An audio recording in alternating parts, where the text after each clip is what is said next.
ස්වාමින් වහන්සේට ප්‍රශංසා වේවා.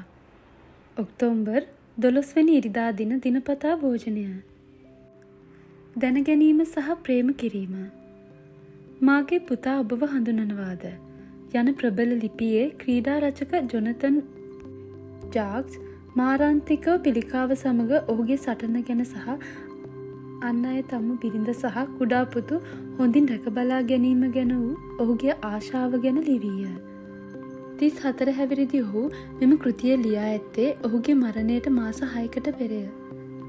යේසුස් වහන්සේ කෙරෙහි ඇදහිලිවන්තයෙකු ජාක්ස්ගේ පියා ඔහු තරුණ වියේදී මිය ගිය අතර බැඳපුවන් සහ අනාථ දරුවන් රැකබලා ගැනීම ගැන කතා කරන ශුද්ධ ලියවිලි බෙදා ගත්තේය.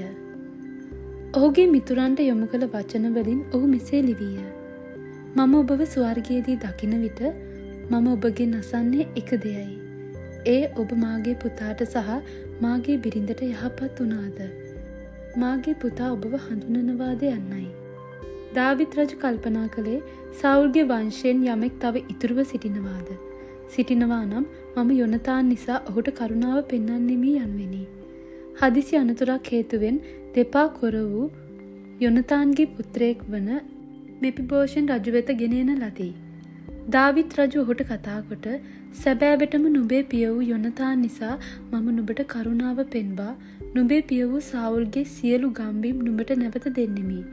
නුඹ වනාහි මාගේ මේසේ නිතර කෑම කන්නේ යැයි ඔහුට කීය. දාවිත් රජු මෙපිබෝෂෙත්ට ප්‍රේමනීය සැලකිල්ලක් දැක්වූ අතර කාලයාගේ අවෑමෙන් රජු ඔහුව සැබවින්ම දැන හඳුනා ගත්තේය.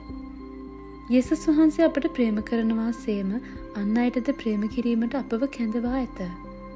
උන්වහන්සේ අප තුලත් සහ අප තුලින් ක්‍රියා කරන විට අපි සැබවින්ම ඔවුන් හොඳින් දැන හඳුනාගෙන ඔවුන්ට ප්‍රේම කරමු. දවසේ සිතුවිල්ල ඔබට අන් අයව වඩාත් ගැඹුරින් දැනගත හැක්කේ කෙසේද? දෙවියන් වහන්සේ ඔබට ප්‍රේම කරන ආකාරයටම ඔබ ඔවුන්ට ප්‍රේම කිරීම ඔබට කෙබඳු වනු ඇද්ද? දවසේ සිතුවිල්ල 2 සාමුවෙල් 9 වන පරිච්ඡේදයේ 1 වන පදයේ සිට 10 වන පදයේ දක්වා.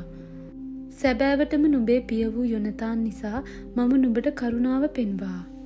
2 සාමුවෙල් 9 වන පරිච්ඡේදයේ 7 වන පදය. වසරක් තුළ බයිබලය කියවා නිම කිරීමට අද දින බයිබල් කොටස යෙසායා 39 වන පරිච්ඡේදයේ සිට 40 වන පරිච්ඡේදය දක්වා සහ කොලොස්සි 4 වන පරිච්ඡේදය. ආමේන්.